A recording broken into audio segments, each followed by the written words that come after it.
Indian arm forces पूरी तरह से तैयार है, सतर्क है और भारत की संप्रभुता और अखंडता की रक्षा के लिए पूरी तरह से कमिटेड है। पाकिस्तान ने यह क्लेम किया कि उसने अपने JF-17 से हमारे S-400 व ब्रह्मोस मिसाइल बेस को नुकसान पहुंचाया, जो कि बिल्कुल गलत है। दूसरा, उसका यह भी मिस इन्फॉर्मेशन कैंपेन था कि हमारी एयरफील्ड जो कि सिरसा, जम्मू, पठानकोट, बठिंडा, नलिया और भुज में है, ये उसका मिस इन्फॉर्मेशन भी बहुत गलत है। तीसरा, पाकिस्तान के मिस इन्फॉर्मेशन कैंपेन के मुताबिक हमारे एम्यूनिशन डम्प्स जो चंडीगढ़ और बियास में है उसका डैमेज हुआ, यह भी बिल्कुल गलत है। हमने आपको मॉर्निंग ब्रीफिंग में बताया था विद फैक्ट्स एंड फिगर के साथ कि ये सारी चीजें बिल्कुल सही सलामत हैं।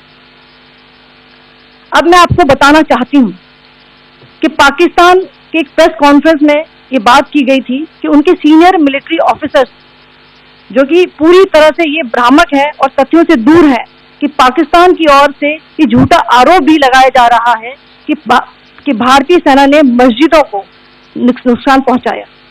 मैं इससे बिल्कुल स्पष्ट करना चाहती हूं कि India is a secular nation और हमारी सेना भारत के कॉन्स्टिट्यूशनल वैल्यूज की एक बहुत प्यारी झलक है।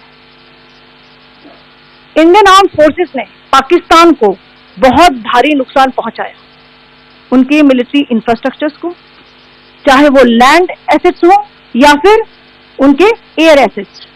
यही नहीं, इंडियन आर्म फोर्सेस ने पाकिस्तान की एयरफील्ड स्कर्दू, जकोबाबाद, सरगोदा और बुलारी को बहुत नुकसान पहुंचाया। इसके अलावा पाकिस्तान के air defence system, radar system, उनको भी एयर स्पेस में अनडिनेबल किया। यह भी बताना चाहती हूं कि लाइन ऑफ कंट्रोल के पास पाकिस्तान के command and control, logistic installation और उनके मिलिट्री इंफ्रास्ट्रक्चर, मिलिट्री पर्सनल का इतना भारी नुकसान हुआ कि पाकिस्तान की ऑफेंसिव व डिफेंसिव कैपेबिलिटी को नष्ट कर दिया गया।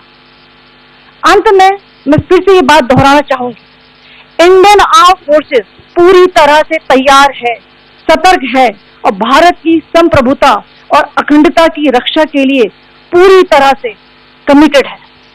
धन्यवाद। जय हिंद।